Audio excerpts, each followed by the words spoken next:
Yes. It's on now. Hi. He's got the pants on. Do you guys clap or is it synced with the cameras? Yeah, he just syncs it up later. All right, is it recording? Yeah. I'm trying to help you out because it clap would be helpful. We do that. Yeah, we already cracked. I already cracked mine. All right. Oh, well. Good evening. Good evening. Good. Doing it, huh? Good day. We're doing it, finally. We've been talking for a while without being on the podcast, so now Hour and a we're half. starting the podcast. Oh, we really have. But welcome to the Badlines podcast. We have Jason, Dusty Summit. Yep, that's That's me. you. How do you say your last name? Still Jabauer. No way. Yeah. I didn't even know that. Super but- German. I don't have any family in Germany. Been here since the 1800s. Okay. Yeah, still Jabauer. But Got yeah, it. Nope. call me Dusty Summit, but Okay. whatever you want to call me. Let's I'm go, here. Jason. Yeah. Yeah. Well, this podcast, I don't really want to have an agenda. It's way better not having an agenda with you because we were just talking about the agenda and Elliot wants an agenda right now. And I'm like, No. I don't want one No. with this guy. No, we're good. We don't Yeah. need an agenda. But some of our conversations earlier, you like the Honda Insight. Is that correct? Yeah. Is that how we're starting this? I don't know if that's. We shouldn't start this like that. We should just go. Shouldn't go straight to the Honda Insight. That is the worst vehicle on the planet. Let's talk about your vehicle. Yeah, we shouldn't talk about the Honda Insight. I mean, besides that, it's a fact that it's a sports car. 2-door, manual transmission, gets like 60 miles per gallon, first hybrid from Honda. It's got that wheel cover in the back. The wheel cover looks like an old Cadillac. It's You pretty have great. way too much information. Like you've done a deep dive. In Oh, I really have. And Never then when bought the one. battery fails, you still get like 30 miles per gallon because it's so aerodynamic. It has a drag coefficient of like 0.002. Like, it's really good for what? for driving on the road and being efficient. Okay. It's really good at being a car. The thing is absolute trash. Like, we're not, no. No, I've Okay. never driven Okay. one. I wanted to buy one. But anyways, But instead, this is the same person that what is your off road vehicle? it's 2005 Volkswagen Touareg. Which is basically a Porsche.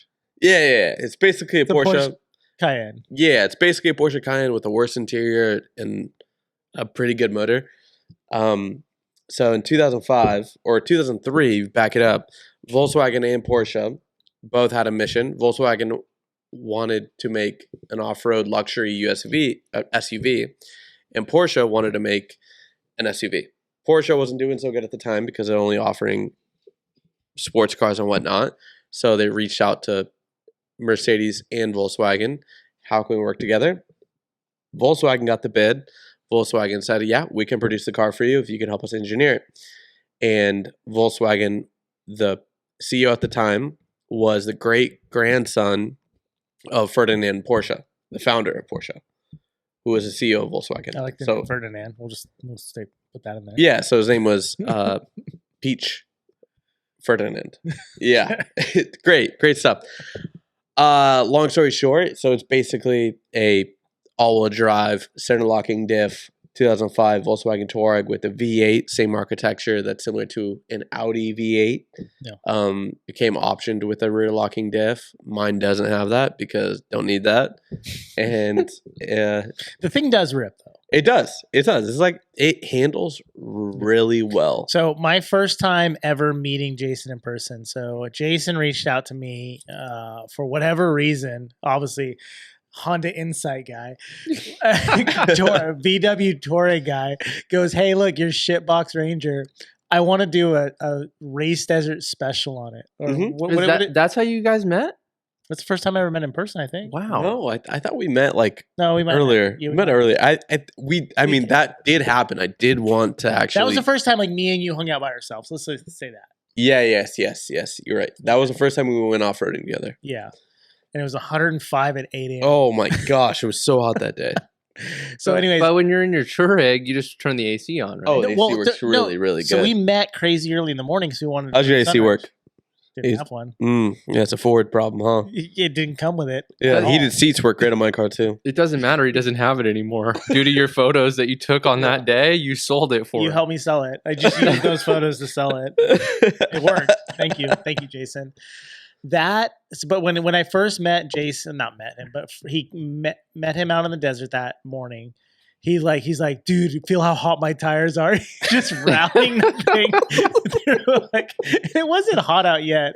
He was just rallying this thing at like 4:30 in the morning down the canyon roads. And he was all psyched about how hot his tires were. Oh yeah, dude, it had no sway bar, but the car feels like a normal SUV at the point with no sway bar. Oh, I bet. It's crazy. The first day I had it, I hit like 130 miles an hour on the highway. No prep. Yeah. No, I bought it and drove it home. I drove it to work after I bought it. 130 miles an hour, but it's fun. But that day off-roading was a lot of fun. That was like the first day really taking it off-road too. With me? No, actually, first day with the wheels and tires and like Okay. taking out to the desert. Yeah, because you just got those Nomad wheels, right? Yeah, the Nomad wheels and the General Grabbers. Bright white. It actually looks really cool. It does, honestly. With the No. bot, and then the lights got stolen or something. So Mhm. all the Yeah, it got wiring stolen was off my car. dangling off the ground. No, that was a fog light. Yeah, actually, you're right because the lights got stolen and there's a wiring harness there, and I ran over my own wiring harness and it just like pulled Wait, all the your wires. lights got stolen? Yeah, What? The Baja Designs? yeah, they just got straight up stolen. Dude. I was in a parking lot and I was on a trip and I came home and someone just Nabbed stole the lights, and so I went to go turn them on and there was like That's how you- nothing was happening. Like, 'cause- you go out there and look, and you're like, "There's your problem." That's the problem. Yeah, yeah. these guys stolen, but All right, I replaced them. Biscuit on the podcast, special guest right now. Anyways, that's really funny. Bro, we good? No way. We good? Hey, do you not like making fun of your dad? Here, lay down. So VW Touareg, big Hunt Insight guy. I would say I really don't even know where to go with this right now. I would say I'm not just like an off-road guy. I'm a car enthusiast. Okay. Mostly I love off-roading. I love Baja, love racing. But I would say I'm a car enthusiast. I love all cars. I could find every reason to love a car and to hate a car at the same time. Good. I hate my Touareg, but I love it at the same time. I have anxiety driving it, but I also Oh my god. there's times it drives so good. Okay, bro. Like, chill. But so Biscuit, go away. Go away. So Go away. the- we'll cut this the- out. Biscuit, go. no, we won't. We're leaving it. Okay. But so what? What was the vehicle that you had before the Touareg? Tundra. Oh, that's Before right. that was That's the right. GX. We talked about that. Yeah. But so you got rid of the Tundra. We talked about it because it was just too big. Yeah, didn't it's work. too big. I mean, it worked great. Yeah, yeah, It was yeah. a great vehicle. I mean, you really have a Toyota. It's a great platform. What year was it? 08. Okay. So 08, yours is what, 12? That 13. 13. Close Yeah. enough. The 08 Tundra, second generation Tundra, had the 5.7. They all have the same diffs, Mhm. gearing, all the things like that. Sure. It was big, worked well, went fast, lots of power.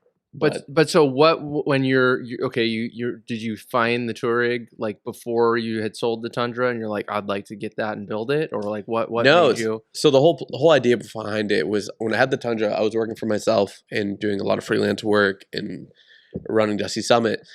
I was taking a lot of trips out to the desert, and my whole thing was like, okay, let's put a Go Fast camper on the back of it, and if I could spend less time getting hotels and just have a camp out the back of the truck, it would be great.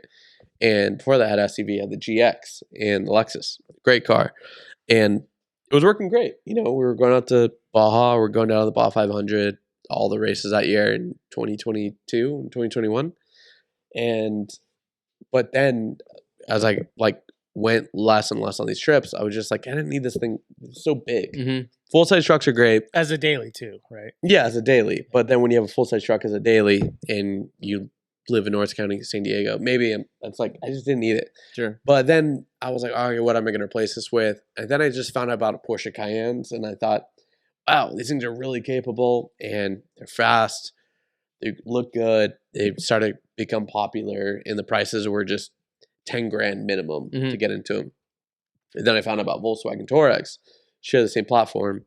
And as I sold the Tundra, saved a bunch of money, I rolled it into a $3,800 Touareg, which is what I have. Yeah. And now at the point, I'm like, well, if the motor blows up because it's a old Volkswagen that's 20 years old, Yeah. then $3,800, I'm not too Yeah, upset about it. totally. But yeah, And you've got some miles out of it. yeah, I've had it for like over a year now. Yeah. A year and a couple months. Yeah, like 12,000 miles. And she's a ripper. She's a ripper. Have you fixed your axle boot yet? No, Okay, I didn't think so. no. Like I said earlier, like she needs some work. Not that I don't have the time or the capability to work on it. It's because I'm lazy. Dude, hold on. Time out. I saw this thing on Instagram like yesterday. Colton, our buddy, sent it to me. Basically, what you do is you take packing tape. You have the vehicle up on jack stands. I saw. You take packing tape and you wrap it around the axle boot, and then you put the vehicle in gear. And don't actually try this because this sounds kind of sketchy, but you use the packing tape to basically like kind of cellophane wrap your CV boot. Done. Fixed. Oh, That's a forever fix. Yeah, just make sure there's a little bit of grease before. oh wait, so it's not packing tape. It's like the wrapping plastic. No, You put it on a pallet. it looked like Package it was tape. packing tape, but No, it's kind of like and he just cellophaning. hold it like with a pencil or whatever. Just let it rip. We'll have the link below in the however you do that. We'll have it here. But yeah, it was pretty funny. I'll send it to you. Bro. What are we doing? But so dude, you're basically like a photography legend.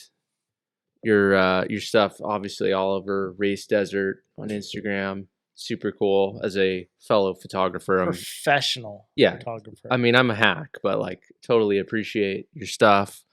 So like with the stuff on Race Desert, like how do you guys choose the vehicles that you're gonna like? Do you seek out the vehicles? Like you're like, oh, that's cool, I'm gonna do a feature on it, or how do you like pick those features? Yeah, I that's a good question. So Curtis and Klaus own Race Desert. Mhm. They've Klaus started Race Desert back in 1989. So we're coming up on now 25 years, which is So crazy. Like you So think about rad. it. In 1989, there was no social media. Race Desert was how you talk to people on the internet Mhm. about desert racing. Sure. So it was huge. But when I started working with them was back in 2020. And like how I work and how I choose people, they give me a lot of creative freedom to pick these things. And I think something is cool. And luckily I have cool people to work with and such as them to help me. Oh. Bye, Wally. Put them out. Okay. So how I pick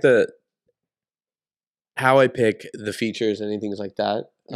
It's just if I think something's cool, I run it by them, Mhm. and they're like, "Yeah, let's do it." It runs the content, and I think there's a lot of things. We could do features on all the Masons and the Herbst trophy trucks and things like that, but there's also something cool to have the equal balance. Mhm.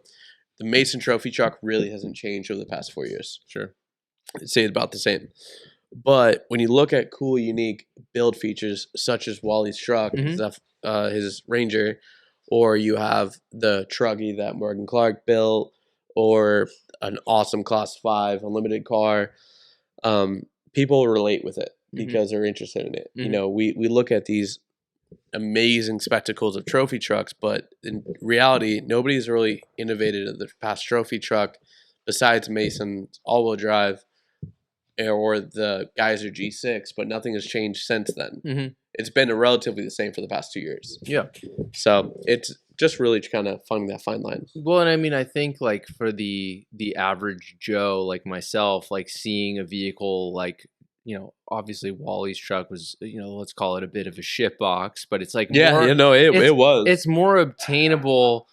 He's laughing. But like, you see some of these like SoCal Eric's build that His Morgan F100. Clark, that thing's freaking sweet. Oh, yeah. Like, that's like I don't even know how expensive that would be to build, but it's at a point where to the average person that's got a family that's just kind of a a casual enthusiast or maybe even a serious enthusiast, it's just like unobtainable. And so it's Yeah. like to see a vehicle that's kind of more of like a blue collar truck, if you will, and you can tell that it's used and abused. It's just cool to see it in that same quality of a feature. Yeah, no, 100%. Like, do you guys remember the Bravida that I posted? Oh yeah.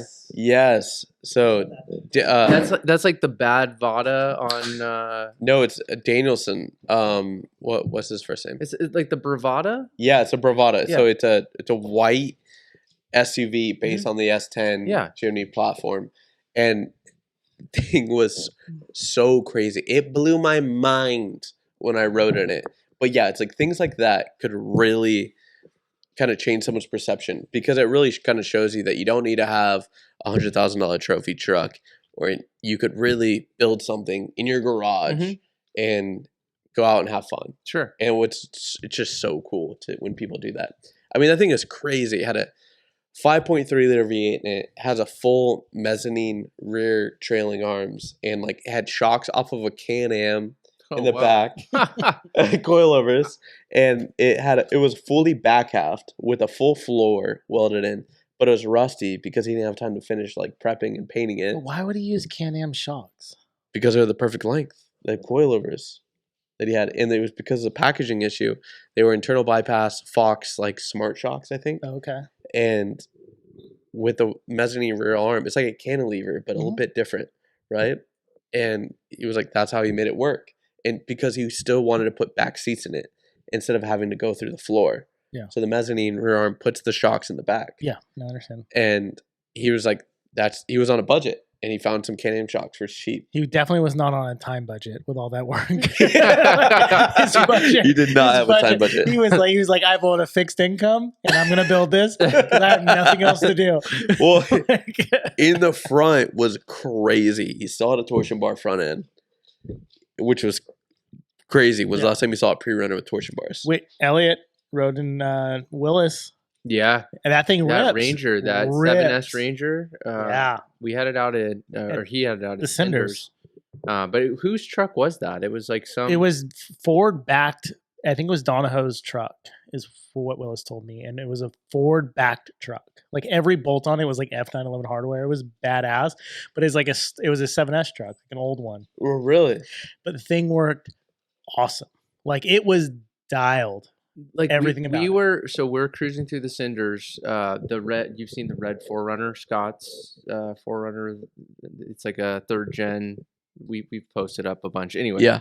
we're following. I'm in the Ranger because Steve's like, you got to ride in this thing, Yeah. and I'm like, all Once I right. ride in something that cool, I'm like, everyone needs to ride in Yeah. this right now, so we can Right all now. talk about So- this. Yeah, yeah. So- you can really get it. We're following the 4Runner, which is pretty. Just got a supercharged 3.4. I don't know what his wheel travel is, but It's he length can front. move. Yeah.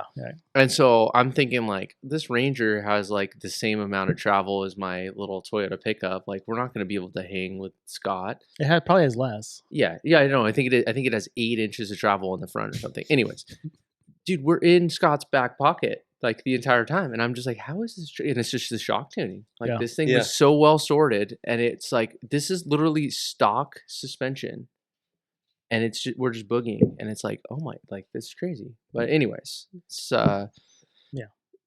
that was a cool experience. But anyway, I I don't was know just where pointing out we were. that they were on torsion bars. Yeah, that's where we were it's going with like it doesn't have to. It comes maybe coming back to the $100,000 truck build or whatever. Like, you can have your barn rescue truck like I had. Like mine was like a barn rescue. It was sitting in my buddy's driveway for 4 years.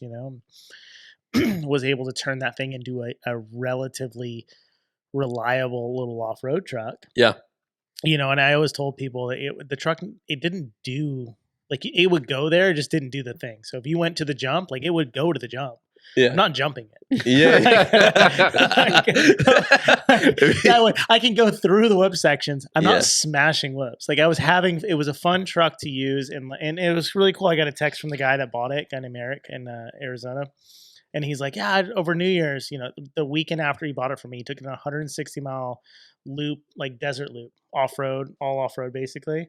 And he was stoked. He's like, dude, the truck's great. I'm like, like Thank goodness. me in my head, I'm like, please make it home. You know, luckily he trailered it home, but like, yeah. I hate selling things to begin with, but like it was just cool to have him be able to buy a truck that from me and then go actually take it off road and have like a flawless day and be stoked. Yeah. And again, it's because he knew exactly what he was buying. That was the best part. He wasn't thinking it was some epic truck. He knew the dude preps like trophy trucks. He knows what he's getting into. He just wanted a truck that worked. Yeah. And that's rad. Oh, I love that. Yeah. So, and just like your Touareg, like I don't know what you really plan to do on it, but like, No, you know, just leave it. we Drive built it, like enjoy the it. spare tire and Ooh, carry it yeah. in the back. Pretty cool. And it's, you know, stock suspension right? No, the suspension is stock. There's only like just spacers Mhm. under like the coil buckets. Just get a little lift, like puck spacers But from you- Eurowise. Delete the sway bar. Yeah, we and- deleted the sway bar, but I think the only thing I might do if I decide to keep it and it can prove itself to be reliable for another year is like maybe go like full coilovers like from like Fox or King and really trying to figure that out. But like it's a lot of custom work. Mhm. And luckily there's like really cool guys. I'm talking to Mike from Eurowise, who's out in North Carolina, who's building custom like Touaregs and Cayennes and like knows what to do. And he's already building upper control arms and selling them to the public. Sweet. And it's like it's really weird. This small community, it's blown up. Sure. It's almost like remember when GXs people started lifting and like Mhm. building out Yeah. GXs. People were like, They're all about "That's it. kind of weird," and Yeah. now they're just everywhere. Yeah. It's becoming like that. But so. there, it's like just something, you know, I've always appreciated, now I'm a Toyota dude, so it's like everybody has Toyotas, but it's like I've always appreciated having a vehicle like when I had the Rovers. It's like no one has Rovers. So like no one has a Volkswagen Touareg that's got, you know, off-road tires and Baja Designs lights. Like sure there is some, yes, but like it's very, very few. No, there's actually no Touaregs with Why Baja Designs. Is Besides that Sam's. important to anybody though? That's so interesting to me. What? Like, why is it important to be unique? Like, we all want to be unique. I get that, but why is it so important for us to want to be unique? Especially in a vehicle, like when you're going off road, like and you're by yourself in the desert. Does it matter if you're unique, or is it more You just wanna have impactful that fun. you're reliable or blah blah blah or whatever? Yeah. Yeah, I mean that's a great point. And honestly, you have so many people that build Tacomas and 4Runners, right? Mhm. There's a million Rangers, right? But you have the internet trolls and the internet sleuths that just basically like, oh, just another white sheep. But like, why does that even matter? Like, if Yeah, you want a yeah. 4Runner and you want to go build it up, like, how many first gen 4Runners are there? There's a built ton. up. Yeah, ton. All of Yeah. them. All of them, right? Yeah. Yeah. Uh, You can make your own. You can make the common thing unique. yeah. That's the best. That's how I look. Yeah, but if you're like his Volkswagen, like you pull into a parking lot and that thing's there, that thing stands out with any vehicle. Like Yeah. that's a total black sheep, and to me, like that's rad. Like Yeah. I just think it's cool. Yeah. I mean, But I think I don't know your why. mouse is like a one of a kind truck. Even Yeah. though it's a long travel Toyota, Yeah, but it's just a one of a kind truck. Like Sure. the things you've done, you did do it at the beginning. Like one of my favorite aspects of your truck is deleting the dash mhm. and making it like it's roomy inside. It's a single cab Toyota pickup, Yeah. short bed, blah blah blah. Like, and it feels like not a full size truck, but it feels very comfortable when you sit in it. Sure, but like okay, so yes, it's like you know, I guess more rare than like a Toyota Tacoma, but that's just because it's an older truck. But then you look at like, okay, in the pre-runner scene, there's a ton of single cab Toyota pickups with chaos kits. Like it's not that Yeah. rare. Whereas Yours is different. yeah, I mean, sure, like you're saying, I get what you're saying. Like you can have your like each individual vehicle be unique, but it's like when you have like the brand of a vehicle. You're saying the platform. Yeah, the platform is a Pontiac Aztec. Like that's no one has that. Like why does no one build it? Maybe it shouldn't be built, but you have one and that's cool. So I think good job. Did you know Kia made a car with a V8? No, No. but Why I'm would we know that? I'm sure you're gonna tell me Why about would- it. What was his name? Where do you store all this information? Yeah. I found out there's a 4-wheel drive. It's like they built it between like 08 in 2010. They only lasted 2 model years or maybe 3. I forgot what it was called. Like it was called something really cool, like the Kia Sedona or something like that. Even though I know that's a car. Mm-hmm. Hyundai Sedona is a car. It's a Kia. It has a V8 in it. It's 4-wheel drive. And comes with a rear locking differential. So are you just like Google like? No, I didn't find it out. I saw it on Instagram. What does nobody want to drive? Like, And it's the only car Kia's ever put a V8 in. And I was just like, You're like, I gotta have it. You can buy park it it next for to. $4,000 all day. Oh, really? Yeah, it's screaming my name. that I sounds can go sounds buy like it. a gambler car. Yeah, you should. You should Yeah. get one. You should get 2. Yes, yes, this is Right. exactly So what you, you're you But saying. park it's it just- next to your Honda Insight. It's just funny that it's like like you said in the beginning of this, like you're a car enthusiast, but it's like you have been around so many rad vehicles and the racing, and it's like obviously you could get this platform and it would work well because you've seen other Yeah, but for some reason you're like, nah, I'm good. I'm gonna be the outlier. no, I mean, when you look at Volkswagen and their off-road racing heritage, like they raced Dakar from 2004 up until 2009, 2010. They won Dakar 3 years in a row. They actually raced their Dakar rally cars in Baja at the Baja 500 2 years in a row. And the first year, I believe Mark Miller finished 3rd or 4th place in a Dakar rally car at the Baja 500, which is, like, as you guys know, Dakar is not set up anywhere near like Baja. Mhm. No, it's just not ran the same roads. They're Way different. open road basically. Yeah, it's basically short travel, good shocks, fast cars, all heading and really time based. Mhm. And then that basically opened up their door for Ryan Arciero and Mark Miller to build the Volkswagen Touareg trophy truck, which I don't know if you guys knew, I remember. had the V12 Audi diesel engine in it that was the same engine from the years Audi won Le Mans in the year before. Okay, I didn't know that. Yeah. Yeah, it had the same Audi. Where we at, Elliot? Sorry, real quick. 27. I'm gonna stop you right there. Okay, We're talking about Dakar. Dakar. Andy, somebody. I had a good point.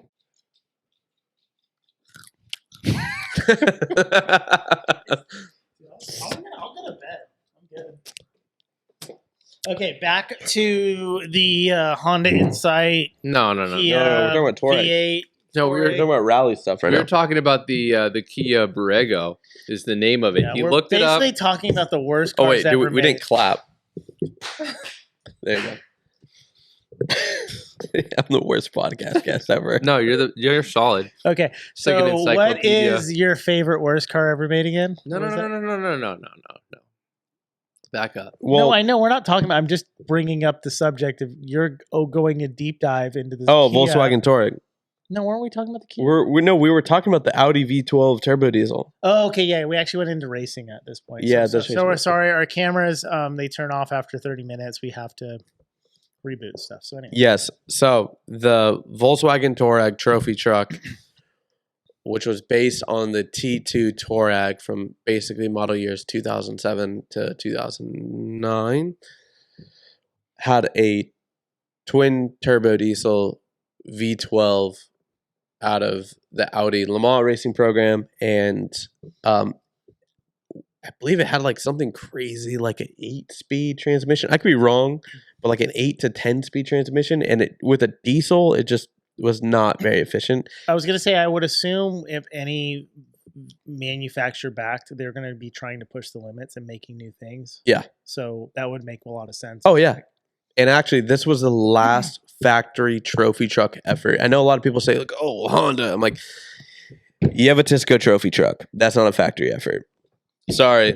No. You have a factory engine, but it's in a Tisco trophy truck. Well, AGM was running. AGM was that was No, there was German. Tisco That- too, That was a Tesco truck. Mhm. Oh, okay. or Jimco, maybe a Jimco. Okay. Yeah, so AGM didn't even have a BMW motor in that one too. Really? Yeah, they got rid of the BMW motors when they went to trophy trucks. They had What was the program? Why were they even running the program that way? they just love BMWs. The whole business was built over German motors. Yeah, no, I've been there. I understand. Yeah. I just didn't understand what kept the racing program going if they weren't earning any of their products. They just Not wanted that to you- run trophy trucks. Okay. Yeah, I mean, I talked to Martin. Martin will tell you, he's like, it got way too expensive. Okay. He was like, got too expensive. So, but I mean, they did when that was the last. Oh boy, that was the last.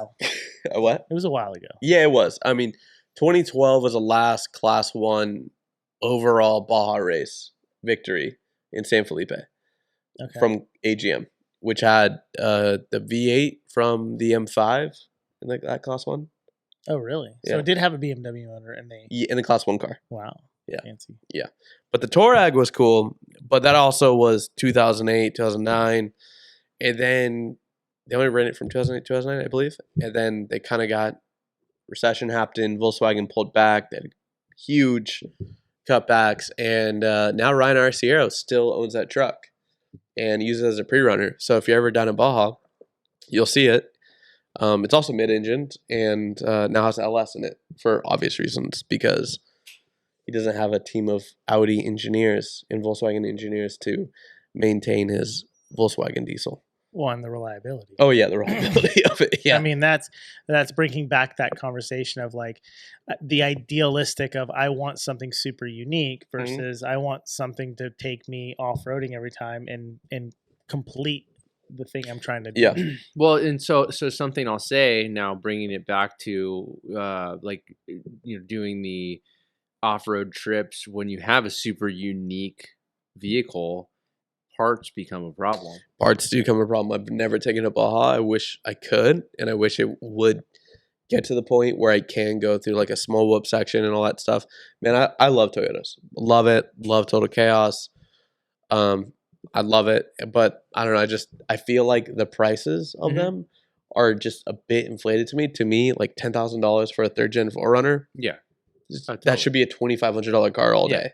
No, totally. It's insane. Yeah, I agree. I don't know. I love Toyotas, but for me, I ended up with the Touareg. I don't know, maybe just because I'm weird. I'm a car enthusiast and just try to find weird things. Like Sure. I'm looking at for like a new Lexus GX now, but Those are probably skyrocketed in pricing. no, these Really? car prices are plummeted. Dude. Really? Yeah, 100%. His BMW is worth $2,000 less over the past 2 months because. Sorry, bud. Sorry, bud. He's like, what? What? My salvage title BMW that I bought with like a replacement motor in it. Yeah, I would assume it's worth nothing. That's why I bought it. That's why I bought it. But so all right. So you've got your so photography. How'd you get into photos? Like what? How long ago was that? Photography. I mean, I've been doing it since I was in high school. I went to school out in New Mexico where I studied photography and business and always been into off-road, kind of like more of this Jeep world. Grew up off-roading, going to Ocotillo when I was a kid. But as I got older, I really wanted to do automotive stuff. But like everyone at my school, they're like, automotive stuff, that's not really a career. You can't do that. Got into fashion for a little bit in photography and product photography and studio photography. But as I was working in Santa Fe, New Mexico for a little bit, I just kept shooting photos, portraits, fashion stuff for magazines and here and there. But I had my Jeep LJ and kept doing all that. And moved to Denver with now my fiance, and got into the overland world a little bit. But then I got COVID, moved back here and started working with Sarah Price at King of the Hammers. That was actually like my first gig in the off-road space. And then from there, it was just all in on photography. And my whole idea behind it all is like, we could shoot photos. That's cool. Photos are cool. But how can we tell an authentic story around images? Because the problem I had is like, okay, at the time, Instagram only allowed like 5-6 images on a post. But that doesn't tell enough. How can we tell a story? So I started teaching myself how to write. I was a terrible writer, dude. I took 2 English classes every semester in high school. Like it was bad. And I worked a little bit with a magazine called Iron and Air, which is a motorcycle culture magazine, and kind of really forced myself how to learn and write and create captivating stories. And then I've done some articles for Road and Track, and then I kind of linked up with the Race Desert. That's how I started doing the vehicle features, because it's one thing to take a cool photo of a truck, but if you can't tell a story or can't tell a story of what's going on, at that point, that photo is only worth face value, which is kind of what Instagram is, right? Oh yeah. And so I'm just always trying to figure out a ways to go beyond more than a photo and tell a captivating story. So, which is like kind of things I work with in my day job between at Ball Designs or what I do at Dusty Summit, and tell captivating stories. So I've been trying to. I want to like segue that into like Elliot. I always felt like was very good at that. Like obviously Elliot's like he wasn't editing photos or going through them or really anything, but like he was able to always capture an image. Maybe it was a beer can or something like that, but it was a beer can while like a turtle's walking past or something along those lines. I'm just throwing random things out there. But I mean, it's not to this guy's level though. I mean, no, this because dude's on a whole nother like planet as far as. But I think, but like, you are good at telling like, the story. I think that like I totally appreciate the documentation factor of like, whether it be a vehicle. Like most of the stuff I've seen that you've done has been like just a vehicle feature, like what you did for Wally's truck, but like where you're telling, even in that brief write up that you did about his truck, you're like showing like, hey, this is a truck that he uses. It's basically used and abused, and it's like that's your article, your photos are showing that, and then you're obviously displaying that with your words, and it's pretty cool. I mean, I'm not gonna lie, I felt like I was the one driving the truck. Yeah.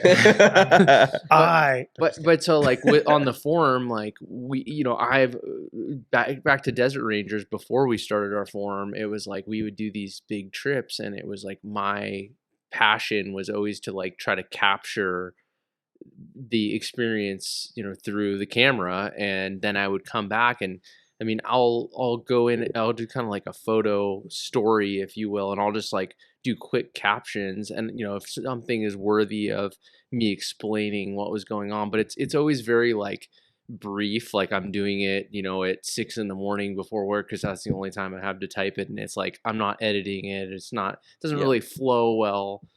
And so you're selling yourself short. They flow very well. They really do.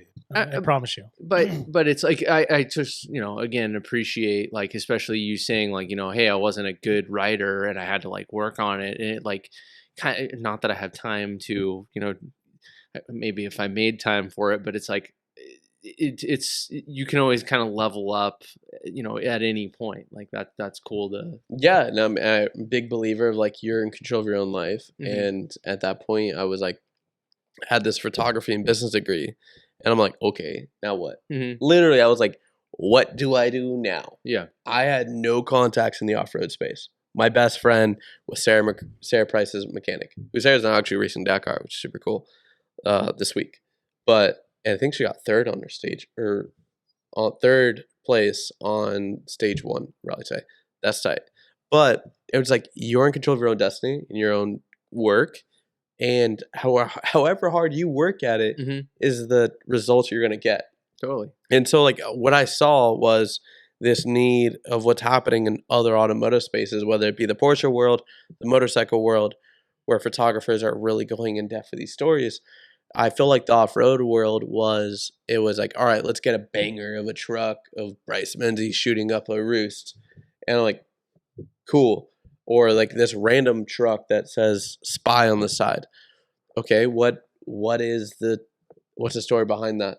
Okay, like, is there anything besides it being a well-off guy who decides his hobby is off-road racing? Well, now if you know, it's Mike Marcel, who owns the Capital Investment Group that owns Spy. And you're like, okay, there's a story there. Let's talk about it. And I feel like it's always been this uphill battle to tell those stories. Because I don't know if it's between the culture or the off-road space, but some people are just kind of like, yeah, whatever, it's a space. But I think, I mean, we were talking about this earlier off the mic or whatever, but that people want to chase what's going to get attention, Mhm. whether it's good or bad attention. We were talking about trucks wrecking and stuff, and Mm.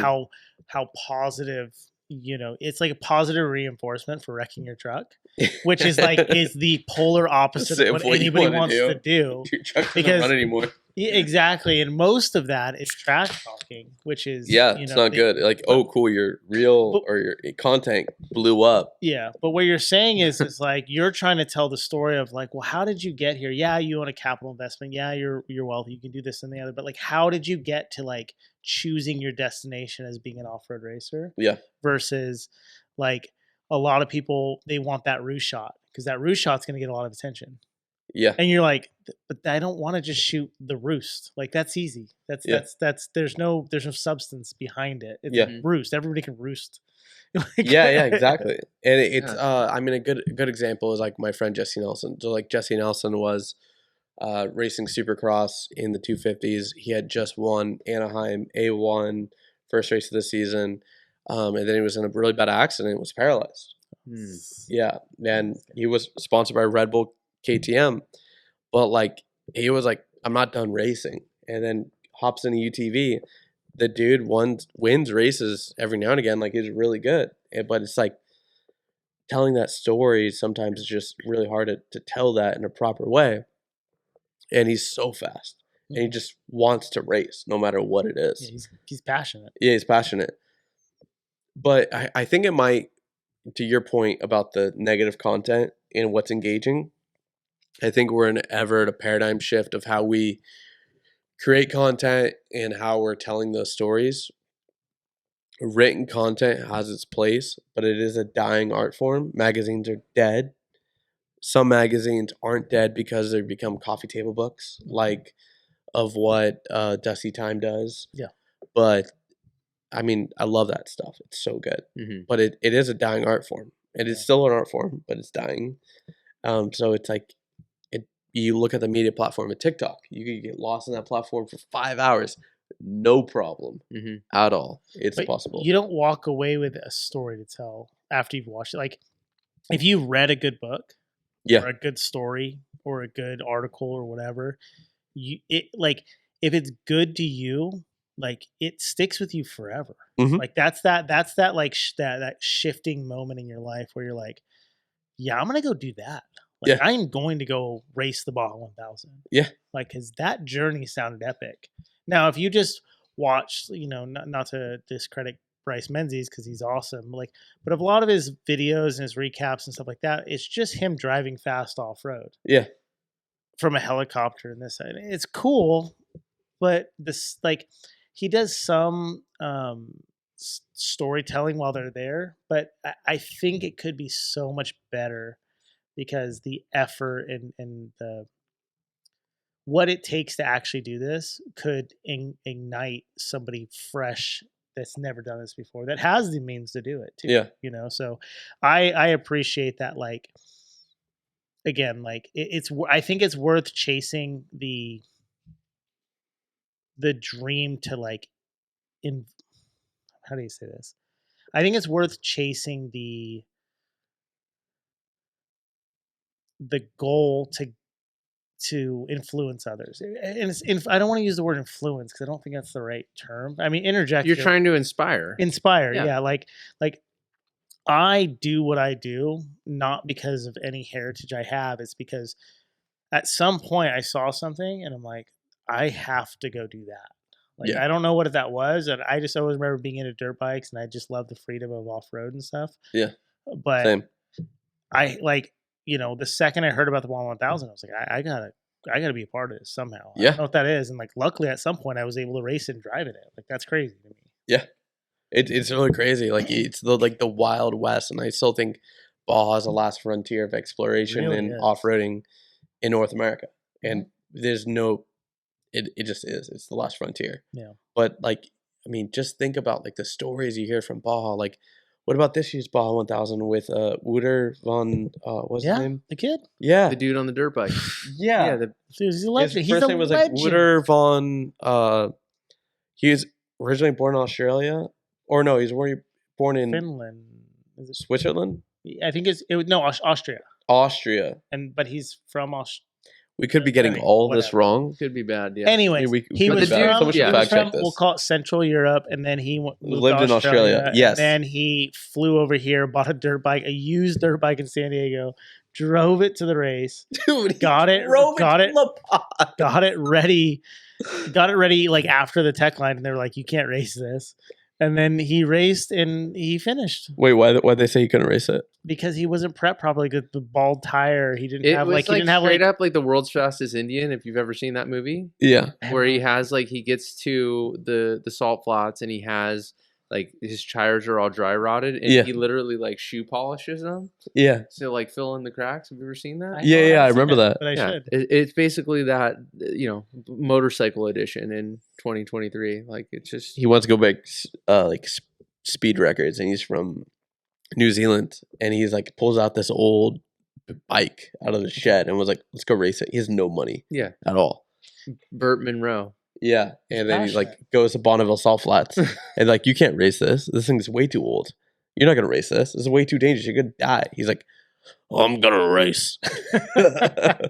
But how crazy is it? Not only did this guy ride down to La Paz, Yeah. but he Ironmanned it 1,300 miles Yeah. in Baja On a motorcycle. on a motorcycle. Yeah. By himself. And he's never done anything in Baja before.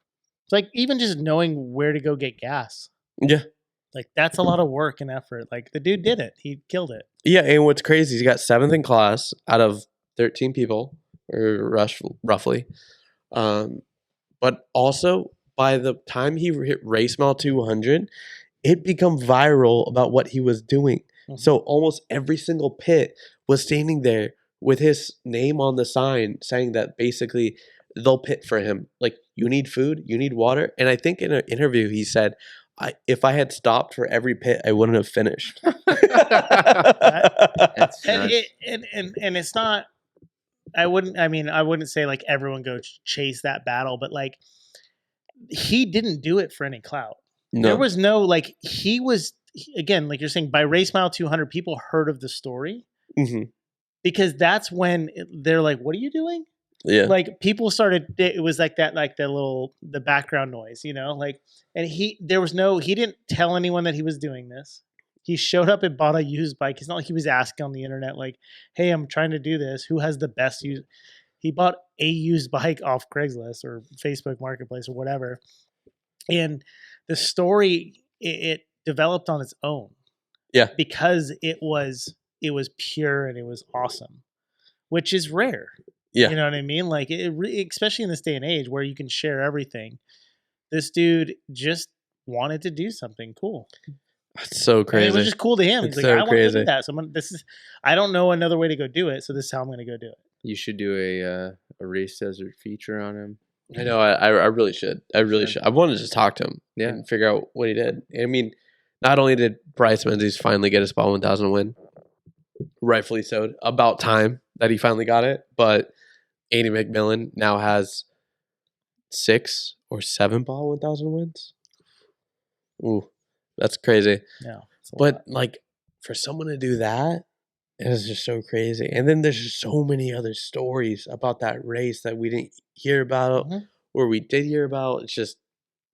It's crazy. And But that's the best part about going and being part of those races. And I really do like. Now I've talked to some people recently, and I love Nora. Nora's my thing, and I'm like, dude, if you're welcoming me to come help with you, I'll just go help. I just want to be part of it. I love it yeah, because every team has their own story to tell. Yeah. What you don't have to tell. Like we're doing this publicly broadcasted podcast deal. Hey guys, what's up out there? But like you don't have to tell the story to be a part of it. You yeah, know what I mean? You just got to go there, and that's how you're going to learn the best stories is by like sitting down, having a beer at the bar with some dude who's telling you about last year. This would happen, then I had to do this, and then I went over here, and we got this random dude opened his shop up and started welding our truck back together at 3 a.m. Like yeah, those are the stories that only come from chasing a dream. That like it wouldn't happen if you just if you're not chasing a dream, you're going to give up pretty easy. Probably, oh yeah, right? I yeah. don't know. Have you been to Baja? I've never been to Baja. What? Never been to Baja. What? Trying No. to get him. I'm sorry. Never been. We should go. Just Mike down. We need to go. You haven't invited me in the touring. Oh No. my god. I haven't been to the tour yet. Are you nervous? See, the touring's a story. It is. No, I actually feel really confident. The roads aren't that bad unless you go like you just want to drive I through need- Zoo Road. I need to go. I need to go. You might have to eat a few tortillas while you're down there, but it'll be okay. You'll survive. I this. can't have this kind of carbohydrates in my life. I should drink your Miller Lite. Yeah. It's really crazy, man. Like some of the most beautiful places I've been to, and you know it's crazy. Like they say, the further south you go, the more beautiful it gets. 100%. 100% fact. We'll snuggle later. Biscuits just chilling on the podcast. Yeah, chilling biscuits on the podcast. It's so fun, dude. It's crazy. That's what everyone says. I you know, you hear bad stuff, some bad stuff, but my peers is like, everyone's like, dude, you got to go. You haven't been yet? What's wrong with you? And I just You all right? every You year I okay? come up with like some excuse. I'm like, yeah, so like I got my sock drawer. I gotta rearrange it. I can't make, oh, like the kids, like I can't this Yeah. year. Like I just come up with some excuse. Yeah. But I don't know. I just haven't We're gonna done get it you yet. to Baja, bud, and Jason's going with us. Yeah. Yeah. Well, We're we'll gonna go to, You know what we should do? We should do it in one car. We should do it in the Toyota You want to Yeah. do it in the mouse? Yeah, the You mouse. Put a 3 bench seat. 3-seat. Yeah. Yeah, Put a bench just seat. I'll back there. shift. Yeah. I'll sit bitch and I'll shift all day. Single cab Toyota pickup. You in? Elliot shift. Okay, My- only if you put the cold start injector in it. So since you're a pretty worldly individual as far as the racing goes, in your opinion, what's the gnarliest race in the world? Dakar, Dakar? for sure. Is it because of remoteness or what is it? I would say probably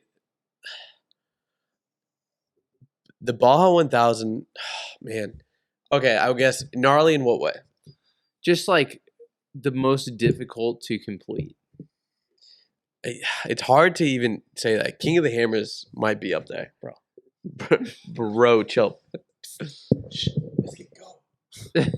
Go. We got 4 minutes left. Okay. Then The- we're gonna go get burgers. King of the Hammers is one of the most difficult races to complete. But Baja is also difficult to complete. But also Dakar is difficult to complete. Think about it. It's 2 weeks of off-road racing. Every single day, you're racing a San Felipe 250, but without the giant whoops. Yeah. And then you're having to do it navigation-based, where you have your co-driver telling you a heading to follow and which direction to go to. You don't have a predetermined map. Yeah. You don't have any pre-running. None of that. Ah, man, And you're that's trying to drive at the highest, at the fastest speed. at the fastest speed you can go. So, like we were just talking about this before the podcast, is like you could probably finish the Baja 1000 as long as your car is prepped and you just drove very mild, Conservatively? very Yeah. like 50% pace. Yeah. You're gonna finish. Yeah.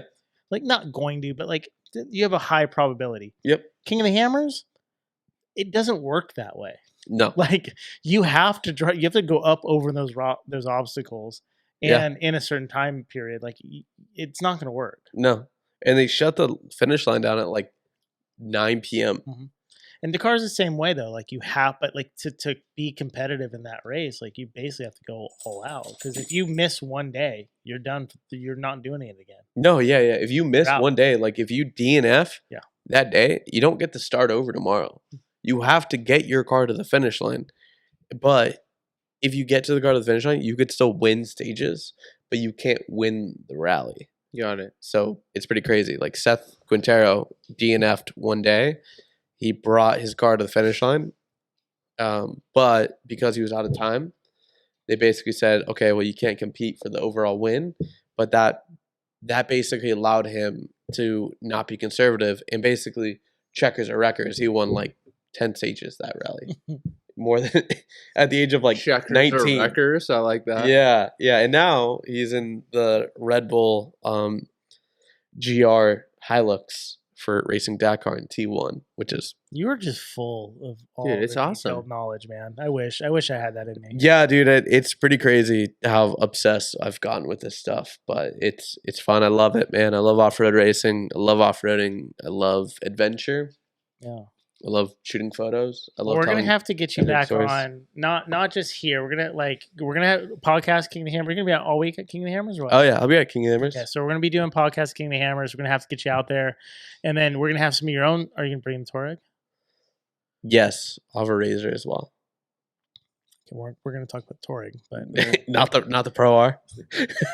A golf cart guy. but yeah, we'll Jason, I think you're going to be a more or less regular staple on the podcast. You're fun to talk to, and hopefully we can get some rad shots of more of my personal stuff and some Elliot's. The maybe. Broncos done. Congratulations. I know, I'm so excited. Let's go drive that thing, dude. But yeah, so King of the Hammer's coming up. Let's go and let's go have some fun. I like it. Let's do it. All right, let's go eat something. We're all just really hungry. It's been a long day. We've been making cans all day, and apparently I don't have any snacks. No. You No, don't. he does. He has jalapeno chips. They're really good. Okay. Well, But anyways, thanks guys. We'll see you on the next one. peace.